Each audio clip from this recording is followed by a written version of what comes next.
Bonjour et merci d'avoir accepté de répondre à ces quelques questions sur le mémoire artistique qui fait l'objet d'un débat au sein des écoles d'art. Nous avons voulu avoir votre avis sur la question. Est-ce que vous pouvez commencer par vous présenter?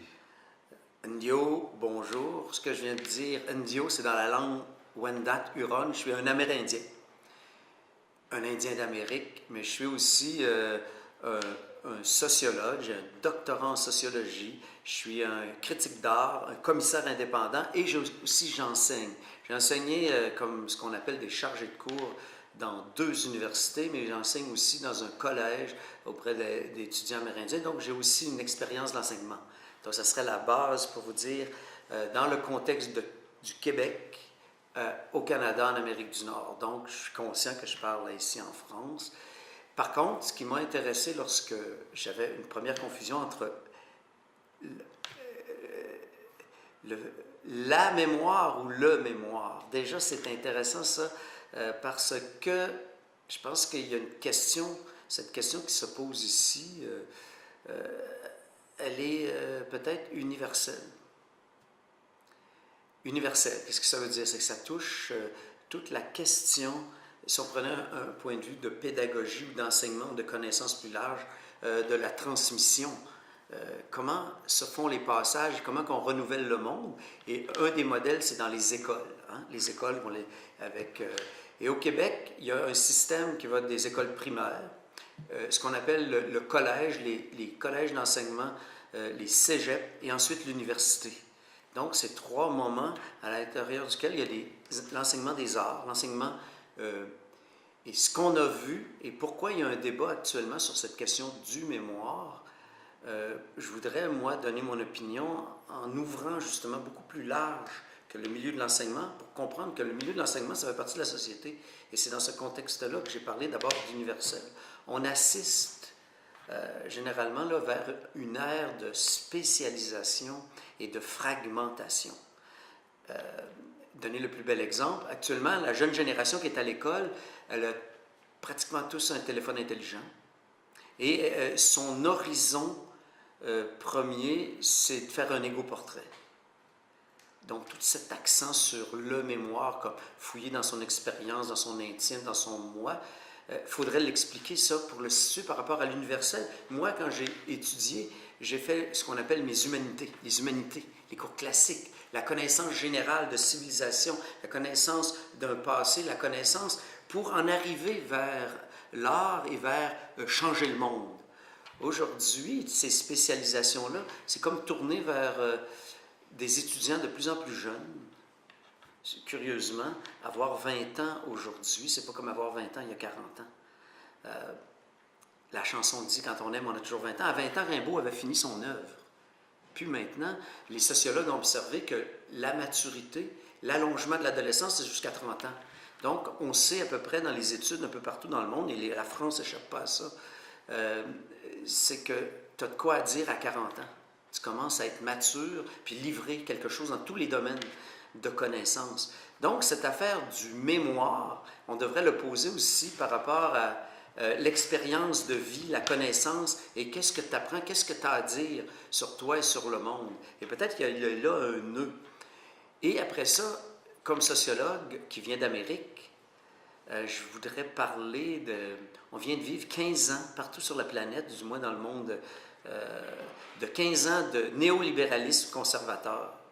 Il y a une telle pression à professionnaliser, à spécialiser, que ça pose une tendance qui est un problème posé à la question du mémoire, parce qu'on a de plus en plus des gens qui ont peu de culture générale puis qui ont une spécialisation.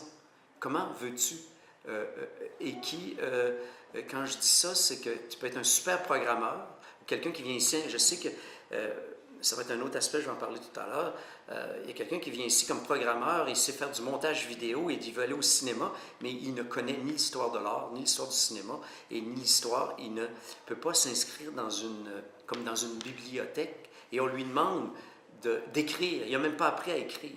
Il parle genre, tu sais, genre, veut dire, tu sais, veut dire. Tous les néo-langages, c'est fascinant. Et comment veux-tu écrire un mémoire sur une facture des anciennes humanités avec une telle fragmentation, une telle spécialisation. Et en Amérique, au Québec, et un peu plus large, le monde de l'art, si on ramène ça au monde de l'art, c'est un monde, depuis à peu près, je dirais, 15-20 ans, in. Je dis souvent ça, je dis l'art, c'est in. Pourquoi? Parce que l'art est international. Même, je pense qu'ici, l'école, vous avez des gens qui viennent d'un peu partout. Il est interrelationnel. Il y a tout un courant d'art social, d'art communautaire, d'art relationnel. Vous avez ici le théoricien en France, Bourriaud. À peu près tout le monde fait la même citation de Bourriaud. Donc, pour montrer qu'on ne lit qu'un livre de Bourriaud, puis on prend la même citation, ça fait pas très original. Moi, je connais bien Nicolas, je l'ai rencontré à la Havane, moi, j'ai parlé d'art à transaction sociale, j'ai trouvé un beau titre, esthétique relationnelle. Il y a l'art interactif, interface machine, regardez là, il y a un témoignage, il y a une réflexion sur le mémoire fait par la médiation de la technologie. Je suis filmé et je parle alors qu'on pose une question d'écriture. C'est intéressant ça. Donc c'est intermédia, interactif, interrelation, interculture. Tout ça, ça fait que c'est in. Et donc, ce sont peut-être dans les interfaces, et ça suppose vivre. Quel est le slogan actuellement en art? L'art comme expérience. Et quel est le slogan utilisé par la publicité? Vivre une expérience. Tout ça pour faire vendre ou encore faire créer. Même Jeff Koons qui débarque à Beaubourg là, présentement, il dit « Je veux faire vivre l'art comme expérience au monde ». Oui, dans un grand musée à Beaubourg, alors qu'il y a 130 individus qui travaillent pour lui et il utilise la culture pop, Paul Warhol pour faire toutes ses œuvres, mais il vend quand même 58 millions son œuvre la plus chère. C'est le marché, il y a un aura. Ça n'a rien à voir avec l'enseignement et le mémoire. Et il y a 59 ans. Et qu'est-ce qu'il dit? Il dit, moi, je ne connaissais pas l'art classique, les beaux-arts quand j'ai commencé. J'ai appris, j'ai refait tout ça. Donc, il y a une affaire fondamentalement de connaissance générale. Et aussi de savoir écrire, le mémoire, à moins que... Et c'est ça qui est le débat en Amérique, qui se fait sur le thème recherche-création, où il y a la convergence entre ceux qui pourraient dire, est-ce qu'il n'y aurait pas un autre formatage, un autre modèle que l'écriture pour rendre compte de l'aspect recherche-connaissance, mais il y a aussi un vent d'anti-intellectualisme et d'ignorance. Mon œuvre, ça suffit, parce que tu n'es pas capable d'en parler, et c'est aussi cette rencontre. Donc, est-ce qu'on a affaire à des juxtapositions? On a-t-il affaire à une nouvelle division du travail qui fait que les artistes vont laisser aux historiens et maintenant aux médiateurs culturels et aux autres expliquer ce qu'ils font? Il y a tout ça en même temps qui joue. Donc, on est à une période, je dirais, de confusion. Il y a l'idée de fusion, mais il y a une idée de confusion actuellement.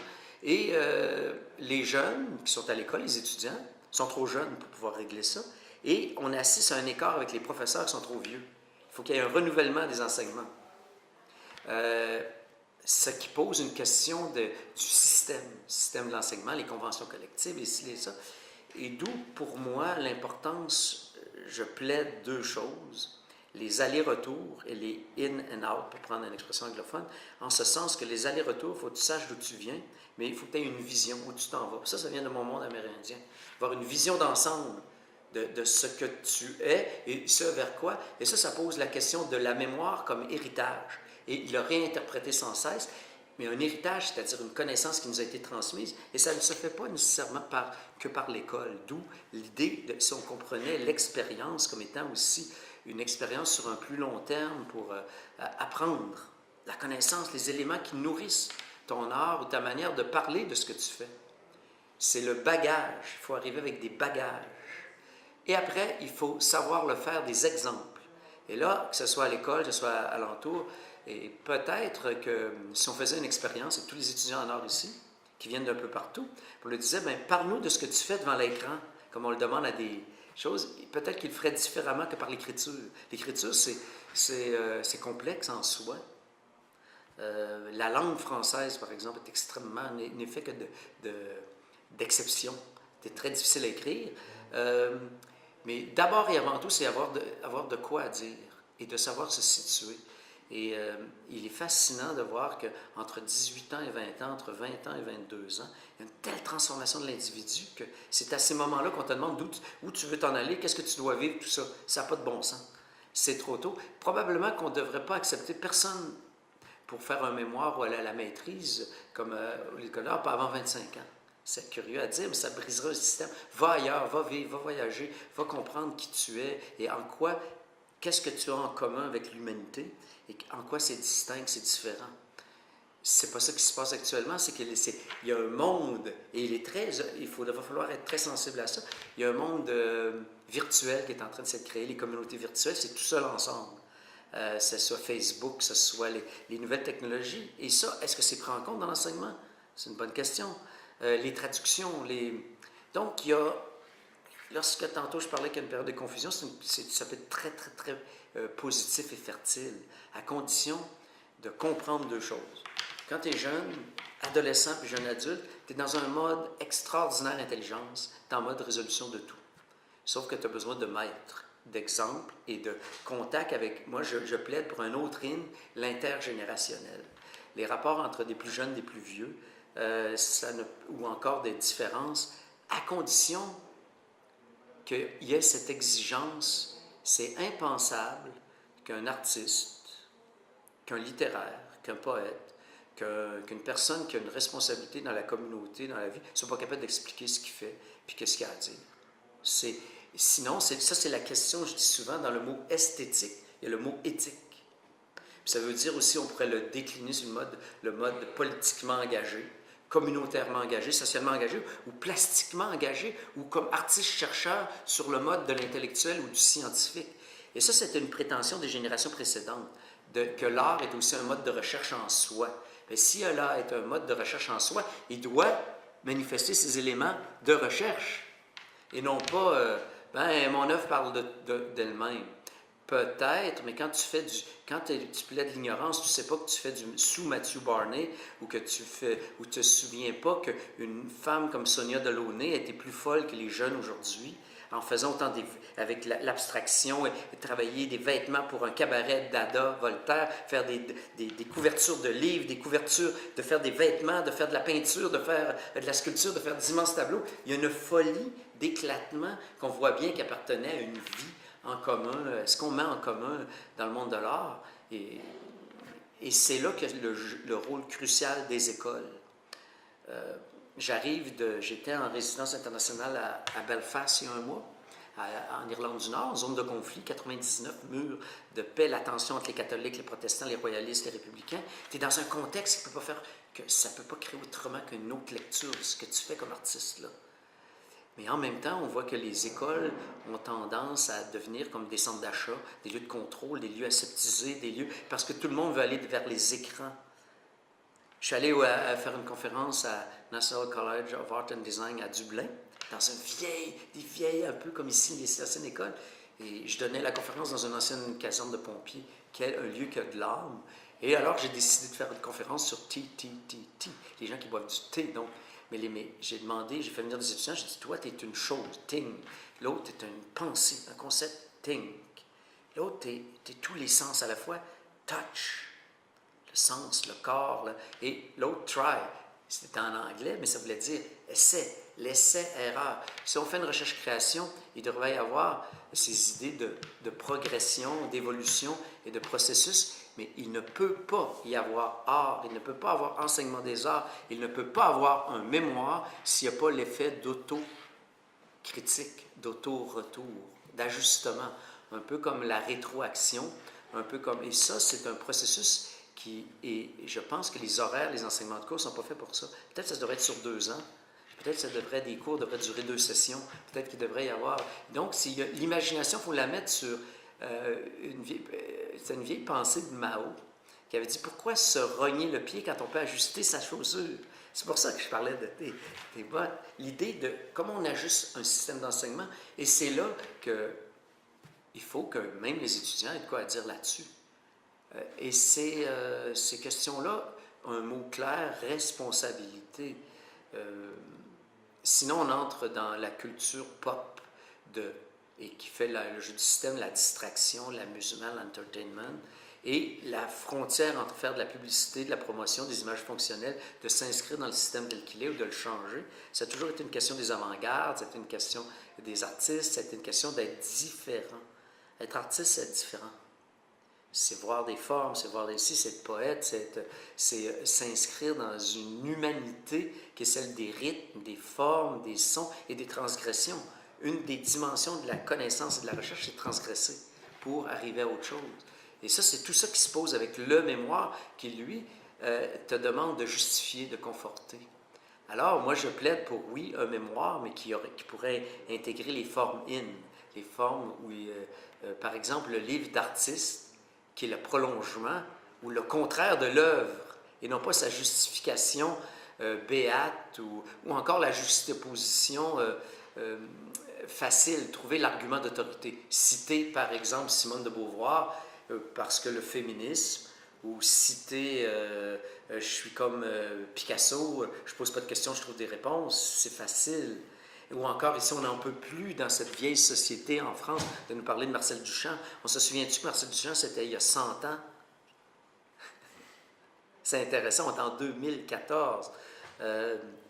Toutes ces questions-là sont, pour moi, pas graves, parce qu'elles sont ouvertes sur l'avenir. Il faut faire confiance, mais il faut aussi quelques éléments de preuves, d'épreuves, de contraintes et surmonter. Pourquoi il y a tant de détresse, qu'il y a tant de problèmes de santé mentale? C'est rendu qu'on justifie des choses par ces bébites, ces problèmes de santé mentale. Ça n'a pas de bon sens. C'est plutôt de surmonter la souffrance, montrer plus de justice, plus de bonheur, puis on peut aussi s'orienter là-dessus. Et c'est un programme, et c'est ce qu'on attend de l'art. On attend Camus, on attend l'homme révolté, on attend la femme qui transgresse le sort des femmes partout dans le monde actuellement. On attend que la peinture se pose encore des questions de peinture. On la tue tellement, mais arrêtez de la présenter dans des cadres blancs parce que c'est à la mode des galeries actuellement à hauteur des yeux. Ou arrêtez de mourir avec la photo alors qu'on est dans l'art des écrans. Peut-être qu'il y a des choses qui devraient apparaître. Une entrevue comme ça devrait être en même temps sur YouTube, en même temps interactive avec, je ne sais pas, ou avec un public qui pourrait intervenir. Il y a cette isolation de prise, la capture, pour monter une bibliothèque, mais la bibliothèque, elle doit se faire, elle doit respirer. On emprunte des livres, on les remet, tout ça. Donc, c'est revenir à l'inouï de l'art. Si on parle d'enseignement de l'art, pour moi, c'est ça. Donc, le mémoire pose ces questions-là, devrait être posé comme tel à l'étudiant. C'est pour toi. Donc, apporte le meilleur de toi-même là-dedans aussi. Quitte à avoir des équipes autour. Quand je dis transformer l'enseignement, bien, pourquoi pas un workshop, un atelier progressif de fabrication de mémoire? Ou la singularité, la mise en commun, pourquoi pas ça? Pourquoi pas de la des coéquipiers en éducation? Pourquoi pas des références à l'extérieur de uniquement le modèle? C'est possible aussi, mais peut-être que la position extrêmement classique peut être valorisante dans la mesure où on la surmonte et on la transforme. Sinon, qu'est-ce qu'on fait? Rien. On n'est pas plus que l'image, le reflet de ce que le monde nous a donné. Et sans le savoir, donc on est aliéné, on est étranger à la création. Donc, l'avenir, c'est la création au poste de commande et ses échos. Et là, le mémoire commence à avoir du sens. Parce que quand ça n'a pas de sens, c'est que ça en a plusieurs. Réfléchir comme ça, c'est être multisensoriel, c'est être poète, c'est être écrivain, c'est être peintre, c'est être sculpteur, c'est être même avec des mots que les choses, on n'est pas capable de les nommer, on sait que on ne sait pas encore qu'ils existent. Il n'y a pas tellement longtemps, parce que devant la mémoire, on pourrait dire que le mot chimère, il y a à peine 20 ans, on t'aurait dit, on nommait de chimère quelque chose qui n'existe pas. Le demande à n'importe quel physicien, le demande à n'importe quel créateur dans le monde de la culture qui est dans le monde numérique, virtuel, il va dire les chimères, bien sûr. Je suis capable de te faire apparaître Darth Vader avec le pouvoir obscur de la force et en même temps le connecter avec une mutation et une orange sur l'épaule. Tout est possible parce que le paradigme a changé. En fait, c'est ça qui est important. Les paradigmes changent, celui de l'éducation devrait changer. Et à partir de là, le mémoire deviendrait œuvre d'art. C'est-à-dire qu'il serait indissociable de l'œuvre et non pas sa justification, et non pas une juxtaposition comme telle. Et aussi, pour moi, c'est important parce que la prétention, très vite, à avoir des emplois. Tu ne peux pas enseigner ce que tu ne comprends pas et que tu ne maîtrises pas. Donc, le rapport de réhabilité maître-élève, c'est important parce que le maître ou la maîtresse, elle a fait la route, elle a vécu, elle a des choses, des histoires à raconter, elle a des comparaisons, c'est la base de la connaissance, la comparaison. Puis là, maintenant, on entre dans un monde complexe. Donc, la connaissance appelle la critique, appelle la culture et appelle la création. Et en bout de piste, la communication. Je viens de faire un enseignement avec toute la lettre C. C'est quand même pas mal. Hein? C'est une forme de création. Est-ce que j'ai répondu à la question? Oui. Même Je beaucoup. les ai toutes répondues à une seule. Presque. Mais pour comprendre un peu, sinon on ne parle pas d'or. Avez-vous déjà été dans un bal de comptable? Ils sont tous habillés pareil, puis c'est drabe. Puis ça met des chiffres dans des colonnes, puis ça respecte. Donc c'est aussi se poser la question, où est notre folie? En quoi on est fou? Qu'est-ce que. Hey, avoir 20 ans, là, avoir 25 ans ou 30 ans, quelle belle folie, quelque part. Hein? Tu peux. Tu récupères vite, tu es capable d'assimiler vite, tu peux aller dans toutes sortes de milieux, et tu es dans un mode de réalisation, de sortir du narcissisme, de moi, se réaliser sur moi-même, et s'inscrire sa singularité dans ce monde. Et c'est là que c'est difficile par les temps qui courent, parce qu'on est entré dans l'époque de l'ego-portrait, d'une dislocation des communautés d'appartenance avec des reconstructions. Tout le monde se parle ensemble, tout seul dans sa cave ou un sous-sol. Ici, on est dans une école d'art où l'Internet fonctionne très mal. C'est bon, c'est difficile. Il nous reste 3 ans, si on regarde l'histoire du 20e siècle, on est au 21e siècle. On ne devrait pas avoir d'exemple du 20e siècle. Quand je donne des cours, j'essaie de donner des références de livres des années 2000.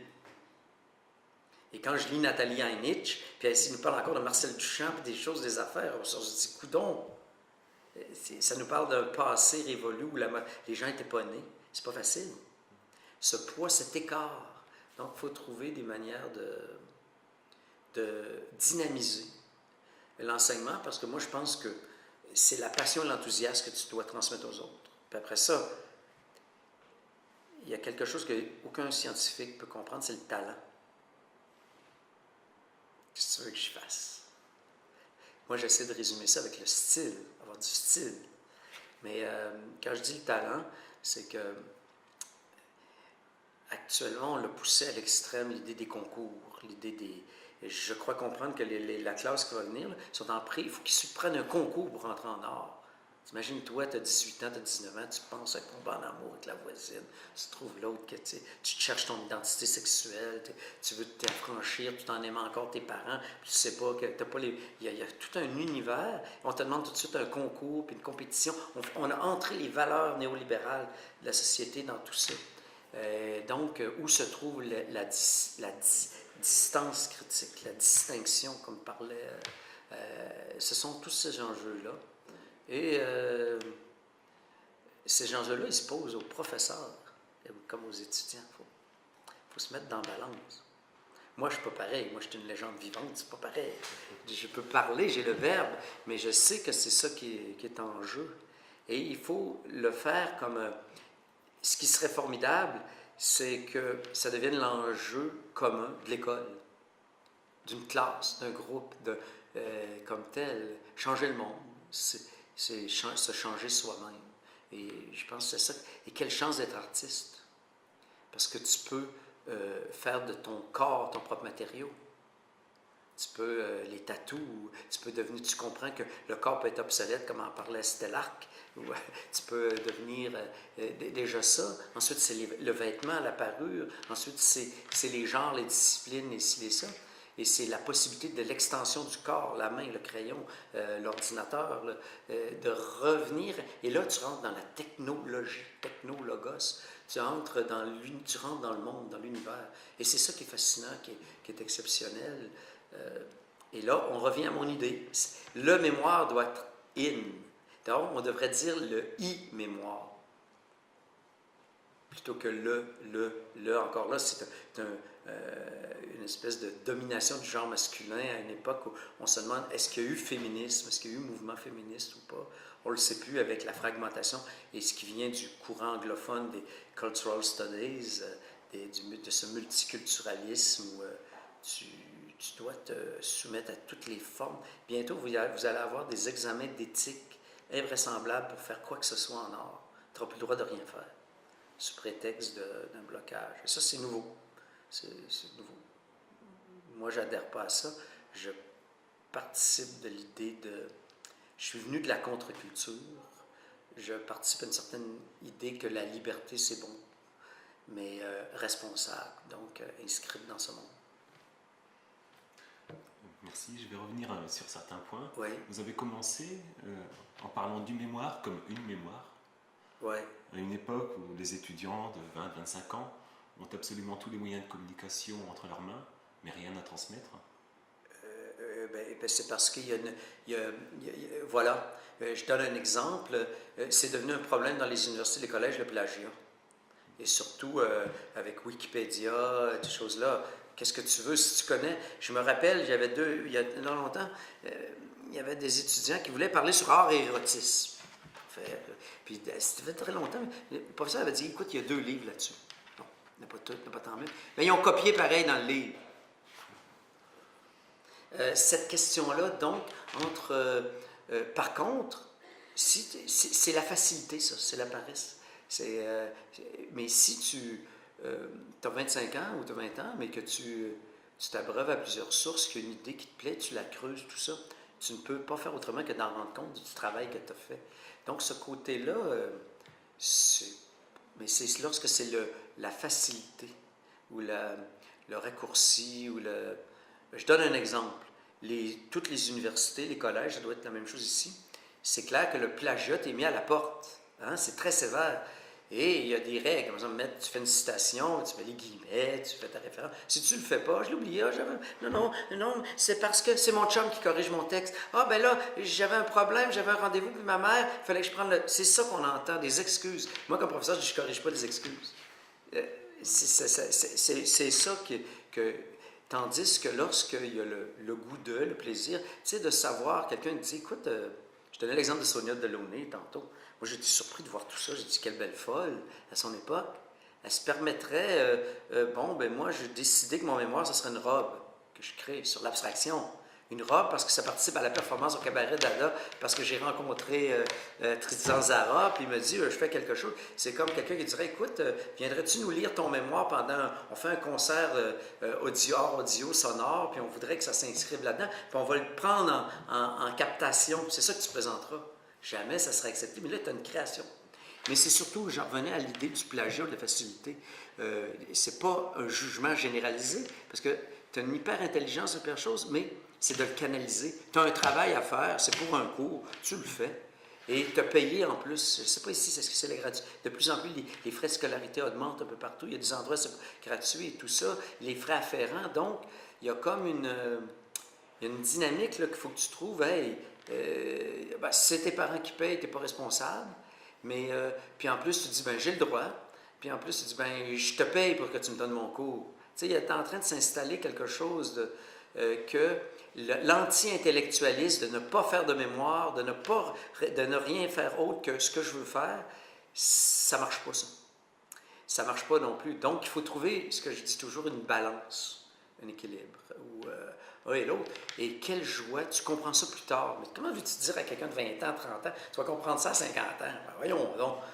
Mais à 50 ans ou un peu plus vieux, tu te dis, c'est intéressant quand j'ai lu ça à cette époque-là, c'était important. Ou encore quand j'ai lu tel poète que lui a décidé carrément que c'était les réseaux d'art, que c'était pas finir un seul lieu à Paris puis finir les bling-bling, glamour. C'était intéressant. Mais il comprend plus tard parce qu'il a compris que... fait que tout ça, c'est très complexe, mais c'est... Pour moi, je plaide les frontières poreuses. C'est un jeu avec ça. Et probablement qu'il devrait y avoir un pré-mémoire, puis un mémoire.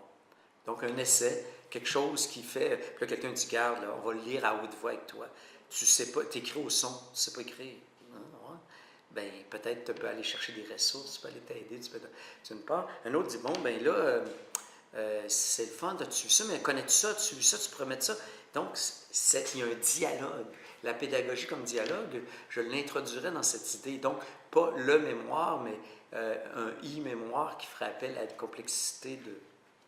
Et ça aiderait probablement tous les étudiants et les étudiantes, que je pense que la pire, moi, le mot le plus sévère que j'ai dit, j'ai dit, t'es un pardu, t'es une perdue, pas perdu, pardu, à vouloir dire que t'as plus tes repères, puis t'as plus tes façons, tes outils. Tandis que lorsque tu redonnes confiance, la lettre C, tu n'as plus d'excuses. Et l'autre problème, c'est que l'interdisciplinarité amène aussi des nouveaux enjeux. Comme je disais tantôt, lorsque tu étais tous des peintres ensemble, ton horizon, c'était la peinture, ou le dessin, ou un peu au côté. Arrive la photo, arrive l'éclatement, arrive maintenant les multimédias. Donc, comment...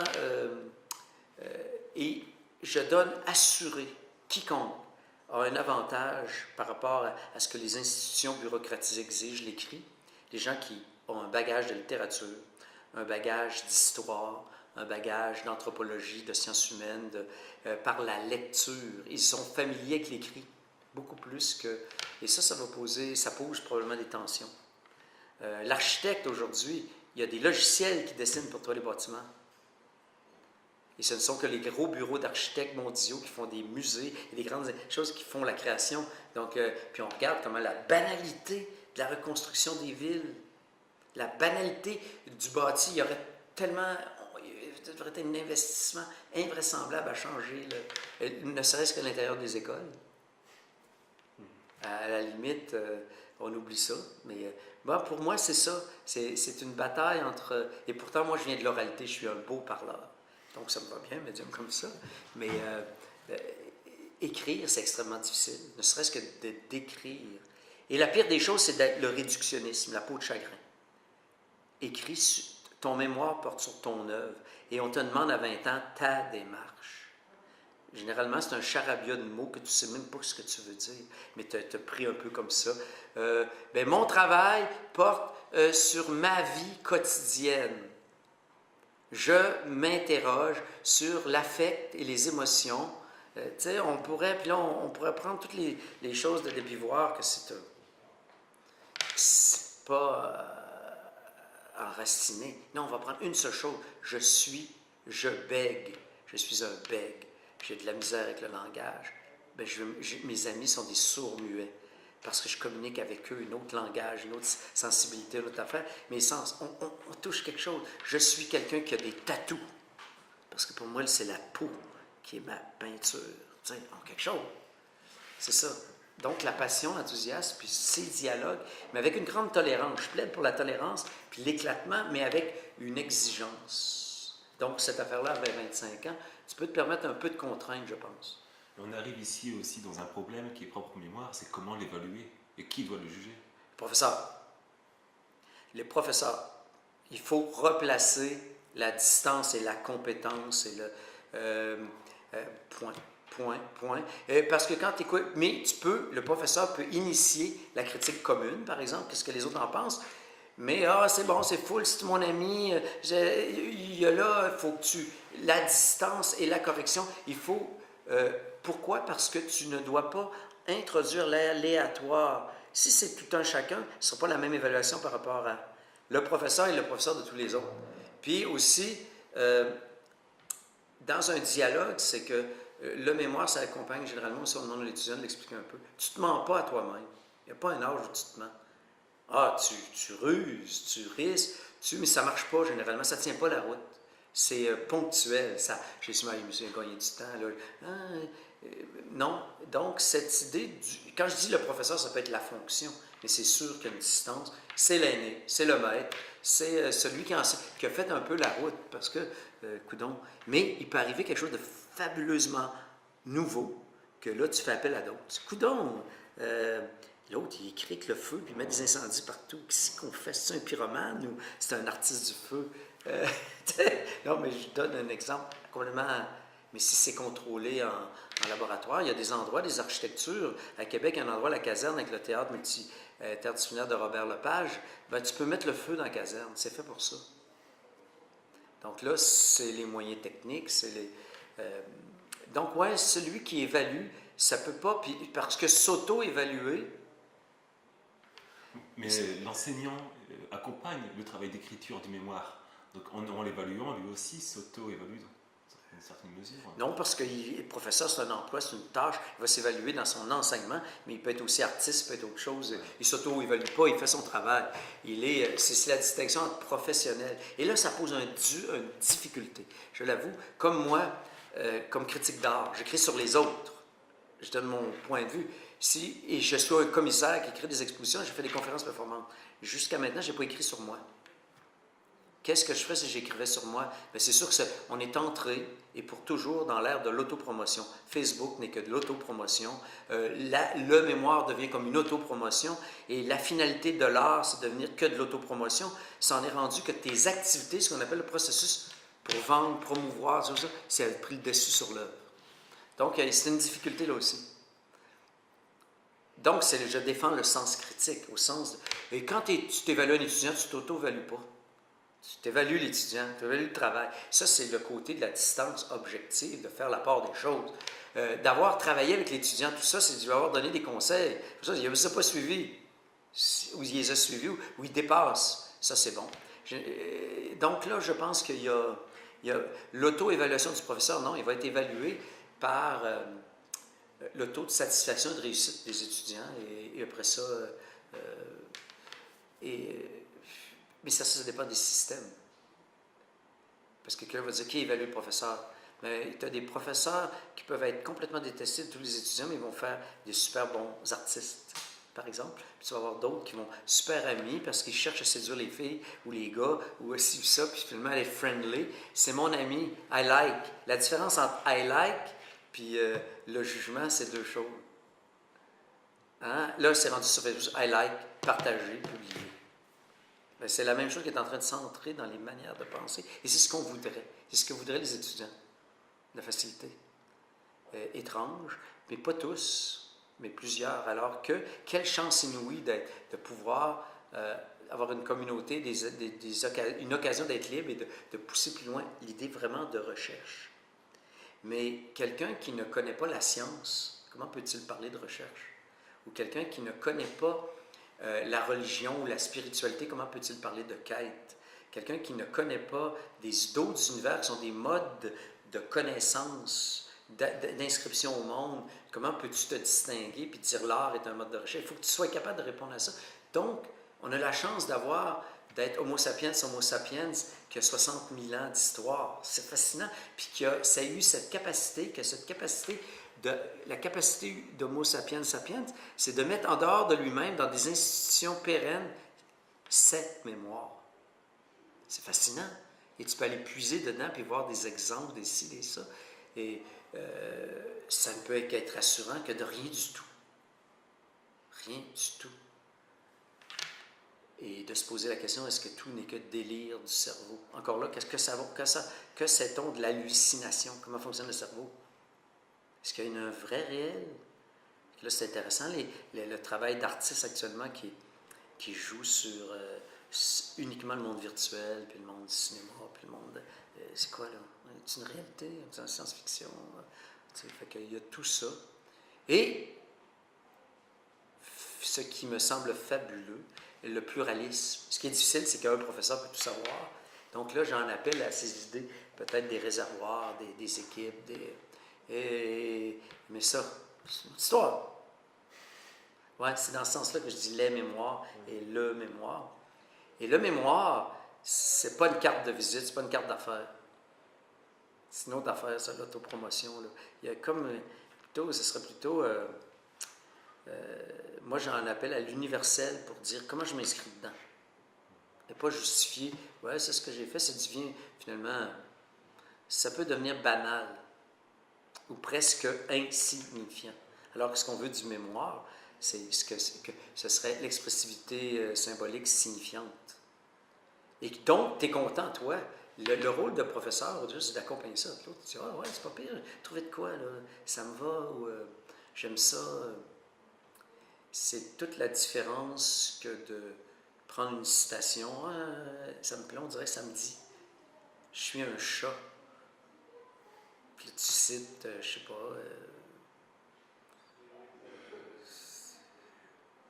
Georges Perrèche.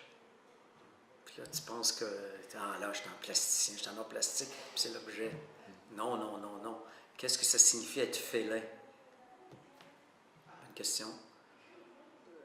Voilà, c'est ce que je pense de cette idée de... J'en appelle à plus d'imagination et transformer les pédagogies. Voilà. Et je pense qu'on a fait le tour de la question. Je sais pas. Ouais. De mes questions, en tout Oui, cas. bon, Merci en tout cas, beaucoup. tu vois, c'est mon point de vue. Merci.